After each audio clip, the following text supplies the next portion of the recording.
ఇక్కడే 70 స్తంభాలతో అప్పటి రాజులు చోళులు ఇది గుడిని మొత్తం ధ్వంసం చేశారు. ఎందుకంటే ఈ గుడి చుట్టూ గుడిలో ఉన్న లింగము పచ్చల హారం ఉంటాయి కదా, ఆ పచ్చల హారంతో తయారయ్యిందంట.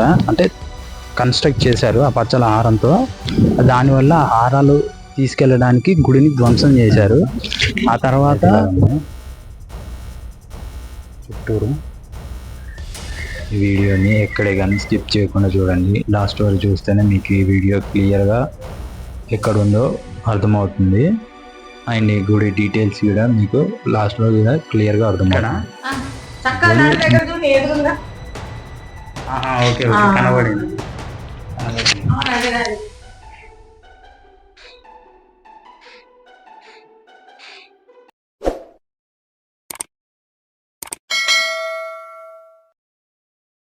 Hi friends, welcome back to our channel. ఈరోజు మనం వెళ్ళబోయేది అతి పురాతనమైన గుడి, పచ్చల సోమేశ్వర ఆలయం. ఇది పానగల్ గ్రామంలో ఉంది. ఇప్పుడు మనం వెళ్ళేది అక్కడికే. ఇక్కడ కనిపిస్తున్న బ్రిడ్జ్ మీదుగా వెళ్తే పానగల్ వచ్చేస్తుందండి.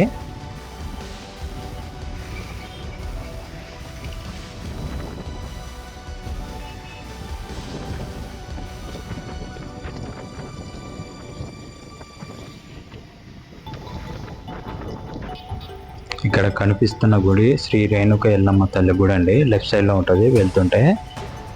అక్కడి నుంచి నేరుగా ముందుకెళ్తే లెఫ్ట్ సైడ్లో పెట్రోల్ బంక్ ఉంటుందండి. ఆ బంక్ దాటినాక ఒక చిన్న ఫ్లైఓవర్ లాగా ఉంటుంది.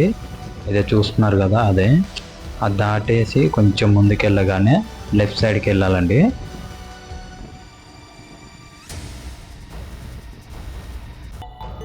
ఇక్కడ చూస్తున్నారు కదా, ఆల్రెడీ మనం వచ్చేసి ఉన్నాము. అక్కడి నుంచి అండి లోపలికి ఇలాగ వచ్చేసి ఒక రైట్ సైడ్లో లోపలికి వెళ్ళండి ఆ స్వామివారి గుడికి. ఇది శ్రీ వెంకటేశ్వర స్వామి గుడి. అక్కడేమో పచ్చల సోమేశ్వర ఆలయం. లోపలికి వెళ్ళాలండి ఆ హోర్డింగ్ నుంచి. పదండి వెళ్ళిపోదాము. ఇప్పుడు గుడి ఎలాగుందో చూద్దాము. మీకు క్లియర్గా అన్ని ఎక్స్ప్లెయిన్ చేస్తాను. ఇది ఆలయం, పచ్చల సోమేశ్వర ఆలయం. Hi friends, welcome back to our channel. ఈరోజు వచ్చేసి మన నల్గొండలోనే అతి పురాతనమైన గుడికి వచ్చేసాము. ఆ గుడి పేరు వచ్చేసి పచ్చల సోమేశ్వర ఆలయం. ఇది పానగల్ దగ్గర లొకేట్ అయ్యింది. ఇది 1000 సంవత్సరాల పురాతనమైన గుడి. ఇది కాకపోతే చాలా శిథిలావస్థలో ఉంది. ధ్వంసం చేశారు. అప్పటి రాజులు చోళులు ఇది గుడిని మొత్తం ధ్వంసం చేశారు. ఎందుకంటే ఈ గుడి చుట్టూ గుడిలో ఉన్న లింగము పచ్చల హారం ఉంటాయి కదా, ఆ పచ్చల హారంతో తయారయ్యిందంట. అంటే కన్స్ట్రక్ట్ చేశారు ఆ పచ్చల హారంతో. దానివల్ల ఆ హారాలు తీసుకెళ్ళడానికి గుడిని ధ్వంసం చేశారు. ఆ తర్వాత ముస్లిం రాజులు వాళ్ళు కూడా మొత్తం ధ్వంసం చేశారు. ఈ ప్రస్తుతానికి గుడి అయితే ఇలాగ ఉంది, మొత్తం ధ్వంసం అయి ఉంది. చూడండి, బ్యాక్ సైడ్ చూస్తున్నారు కదా, మొత్తం గుడి అంతా ధ్వంసం అయింది. రాజులు ఆ పచ్చల రంగు రాళ్ళని తీసుకెళ్ళడానికి, వజ్రాలను తీసుకెళ్ళడానికి, అవి తీసుకెళ్ళడానికి ఈ గుడిని ధ్వంసం చేశారు. ఇదంతా చూస్తున్నారు కదా. ఒకసారి మీకు మొత్తం గుడిని ఎలాగుందో ఒకసారి వీడియో ప్లే చేస్తాను మొత్తము. తర్వాతకి గుడి గురించి డీటెయిల్స్ అన్ని అక్కడ ఉన్నామని కనుక్కొని మీకు చెప్తాను. ఒకసారి గుడిని చూడండి మొత్తం పూర్తిగాను.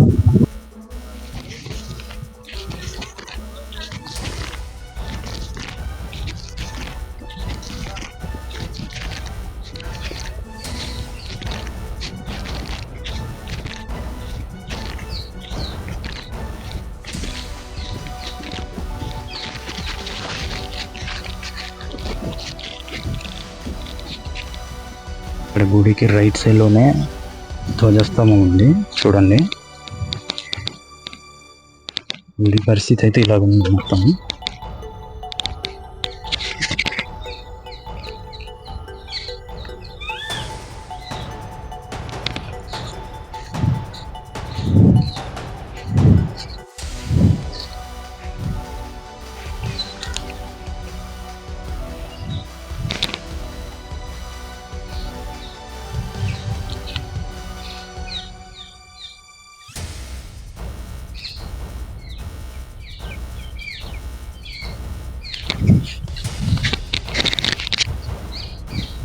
అక్కడ వచ్చేసి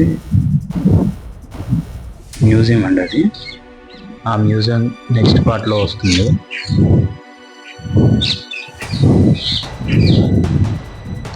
నంది చూడండి ఎలా ధ్వంసం చేశారు.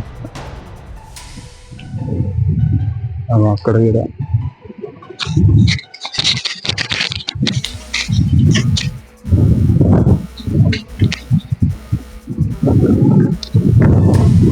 ఇంత శిల్పకళని ఎలా ధ్వంసం చేయాలనిపించిందో ఏమో.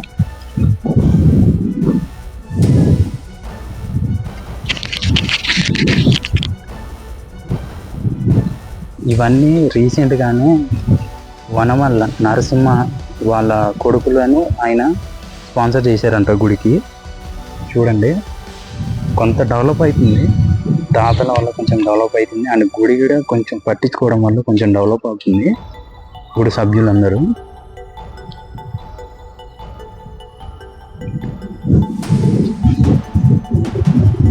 ఇక్కడ ఆంజనేయ స్వామి ఉన్నారు.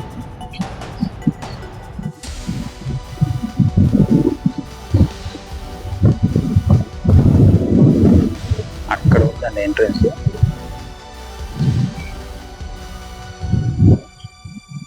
ఇక్కడ ఇది మ్యూజియం.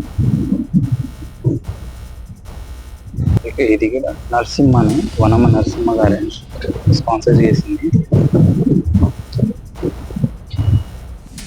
ఇంకా ముందుకెళ్దాం. ఇక్కడ సైడ్కి వస్తుంటే ఇక్కడ ఇంకొక స్ట్రక్చర్ గుడి కలిపే ఉంటుంది, కాకపోతే ఇది అంటే లోపల ఆలయాలు అన్నమాట. ఇది ఇలాగా వెళ్దాం చుట్టూ.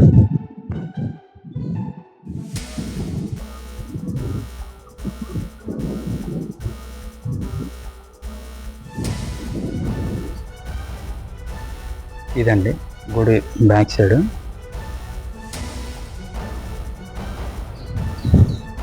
చూసారు కదా ఎలా ధ్వంసం చేశారు అప్పటి రాజులు. ఆ పచ్చల రాళ్ళ కోసం ఎలా ధ్వంసం చేశారు చూశారు కదా. లోపల లింగాన్ని కూడా చూద్దాము. అంటే గుడి లోపలికి ఇంకా వెళ్ళలేదు, ఉందో లేదో ఒకసారి అడిగి తెలుసుకుందాము. గుడి లింగం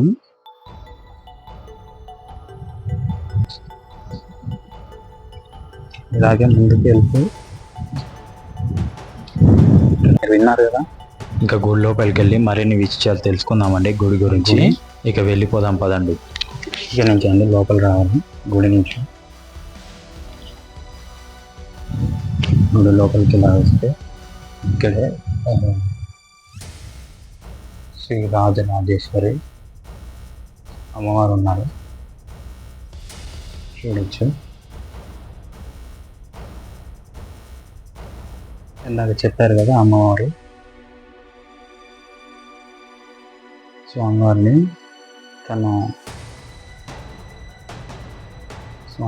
అమ్మవారి మీద ఇట్లా పెట్టుకున్నారంట. చీర పట్టడం వల్ల సరిగ్గా తెలియట్లేదు, ఇందాక అమ్మ చెప్పారు కదా. అలాగే ముందుకెళ్తే చూడండి కట్టడాలు ఎలా ఉన్నాయి.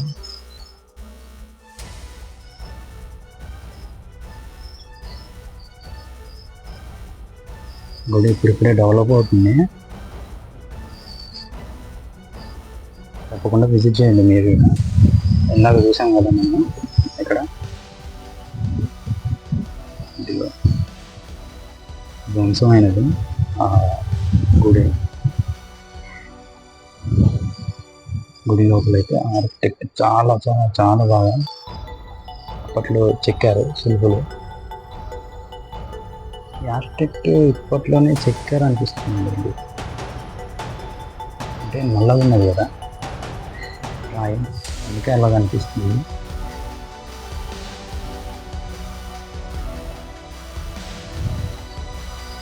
ఇక్కడికి వస్తే చాలా అంటే నల్లగా ఉంది నందీశ్వరుడు.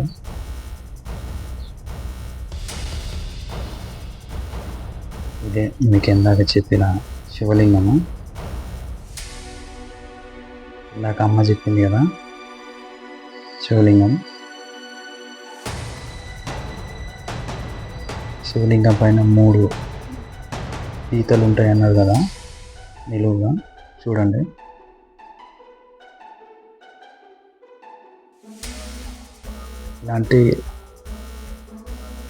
అలాంటి గీతలు ఉండడం రేర్ అంట. చాలా తక్కువ శివలింగాల మీద అట్లా గీతలు ఉంటాయంట. మీరు తప్పకుండా విజిట్ చేయండి. ఈ శివలింగం మా పవర్ఫుల్. ఇది 1000 సంవత్సరాల క్రితం రాజులు అప్పటి కాలంలో టెక్నాలజీ చూసుకొని నిర్మించారు కాబట్టి అప్పటి కాలంలోనే అంత టెక్నాలజీ పెట్టి నిర్మించారు కదా. చాలా అంటే చాలా బాగుంది. ఇక్కడ స్పెషాలిటీ అదే. ఇక్కడైతే అదే స్పెషాలిటీ. శివలింగం అట్లా 3 గీతలతో ఉండడం స్పెషాలిటీ ఇక్కడ. ఎక్కడ రేర్గా ఉండేది, ఇక్కడ ఉండదు, రేర్గా ఉంటుంది. అది పచ్చల రాతి మీద ఉండడం, డైమండ్ అంటారు, రాతి అంటారు, నాకు ఇక్కడ కొంచెం ఐడియా లేదు. రాతి మీద ఉండడం అది స్పెషాలిటీ ఇక్కడ. మీరు తప్పకుండా విజిట్ చేయండి.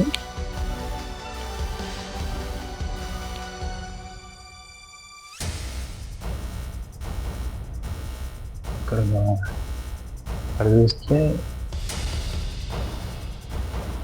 గరుడ వాహనం అనుకుంటా. డిజైన్ బొమ్మలు కూడా గుర్తుపట్టడానికి రావట్లేదు. అప్పటి కాలం కదా, కొంచెం అలాగే ఉన్నాయి. ఇక్కడ చూసారు కదా, ఇక్కడ నవగ్రహాలు ఉన్నారు. పక్కనే నవగ్రహాలను కూడా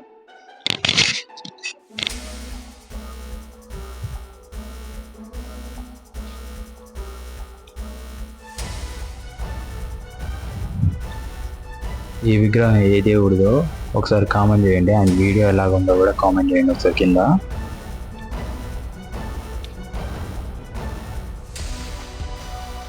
అలాగే ఇటు వస్తే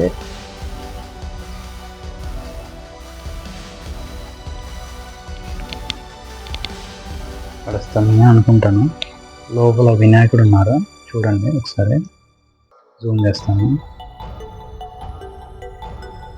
వినాయకుడు ఉన్నారు కదా, వినాయకుడు ఇక్కడ కొలువై ఉన్నారు. గుడి మాత్రం బాగుంది. సున్నం వేసి ఉన్నారు. డెవలప్ చేయాలి కదా, అట్లా చేశారనమాట. ఇప్పుడైతే ఇలాగ ఉన్నాయి చుట్టూరు.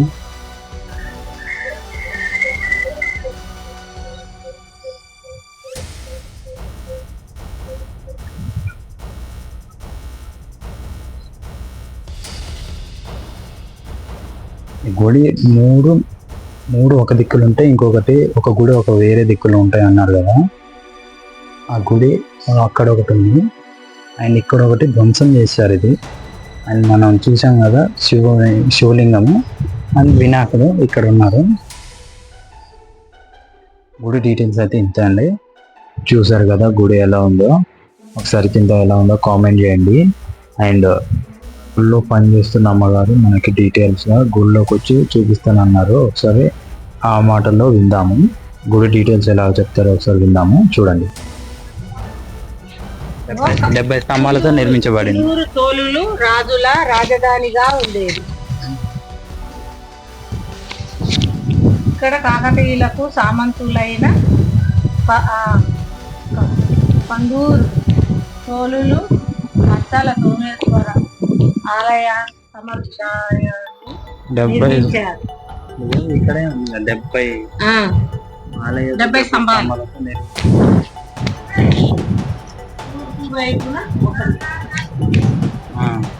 అంటే 3 ఉంటాయి కదా.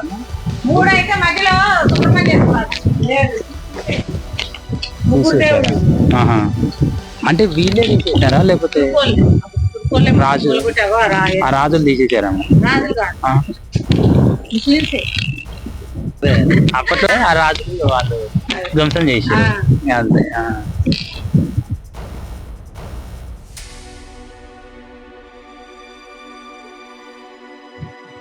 అష్టదిక్పాలకు ఇక్కడ మండపంలో పైన అష్టదిక్పాలకు ముగ్గులో అష్టదిక్పాలకు అక్కన్నా పైన ఇక్కడే కదా అష్టదిక్పాలకులు అంట. చీర కప్పేసి ఉన్నారు మొత్తం. చీర కప్పేసి ఉన్నారు అమ్మవారిని నడుం దగ్గర.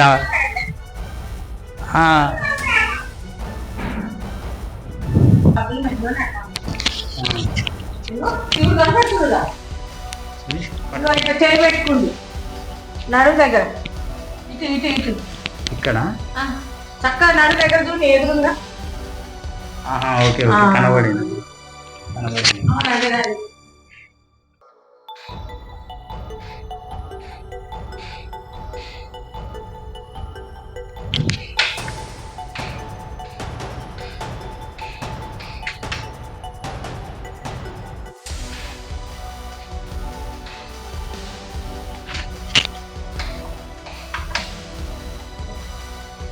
గుడి ఇప్పుడు వెళ్ళిపోతుంది.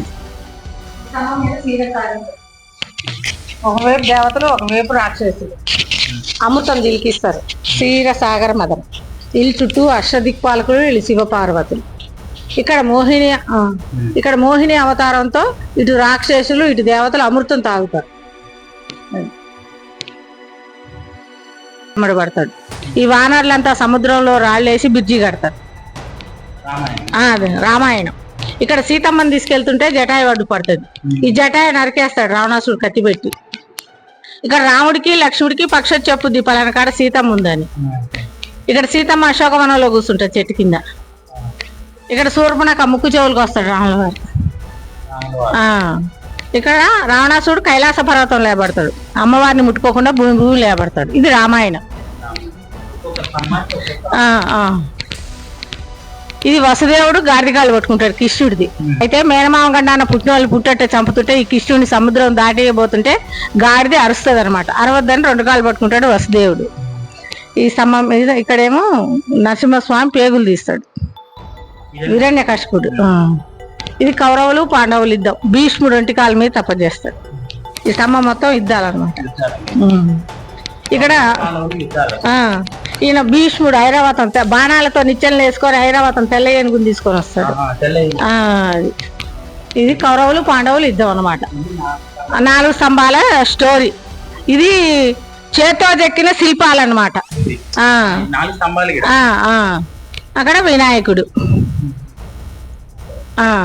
ఈయన పచ్చల సోమేశుడు. ఈయన మరకతలింగం. ఈ స్వామివారు బ్రహ్మసూత్రాలు ఉంటాయి ఈ స్వామివారికి. ఈయన 5 కలర్లు ఉంటాడు మరకతలింగం.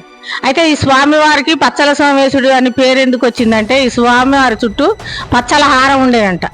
ఆ డైమండ్ల హారం ముస్లింస్ వాళ్ళు తీసేసిండు. అందుకే పచ్చల సోమేశుడు అని పేరు వచ్చింది. అభిషేకం చేస్తుంటే ఆయనలో మన నీడ కనపడుతుంది అనమాట. టోన్స్ రాయ్ మరకతలింగం. వాటర్ చుట్టూ ఉన్న పడిన వాటర్ లో మన ఆ దేవుడు పడుతుంది అనమాట. అది అందుకే పచ్చల సోమేశుడు అని పేరు వచ్చింది. ఇది 1000 సంవత్సరాల గుడి. 11-12వ శతాబ్దం 70 స్తంభాలతో నిర్మించబడ్డది. ఫస్ట్ కుందూరు చోళరాజులు, తర్వాత కాకతీయులు, ముస్లింస్ రాజు. గుడి విషయాలు చెప్పినందుకు అమ్మకి థ్యాంక్ యూ. ఇది గుడి విశేషాలు. మీరు రావాలనుకుంటే రావచ్చు. పానగల్ రోడ్కు ఉంటుంది నల్గొండలో.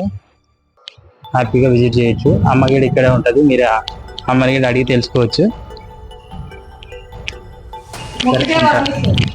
మన బాధల కష్టాలు అన్ని చూస్తాడు అనమాట స్వామివారు. తొలగిస్తాడు, ఏ బాధ ఉన్నా తొలగిస్తాడు. అనుకున్న కోరికలు నెరవేరుతాయి. తప్పకుండా రావాలి, అందరూ వచ్చి చూడాలి స్వామివారిని. మొక్కుకుంటే తీరని కోరిక ఉండదంటే ఈ గుడిలోని. ఏ కోరికలు ఉన్నా కానీ మోకాళ్ళ మీద ఉండి కోరుకుంటే ఖచ్చితంగా తీరుస్తుందంట శివయ్య. చాలా అంటే చాలా పవర్ఫుల్గా.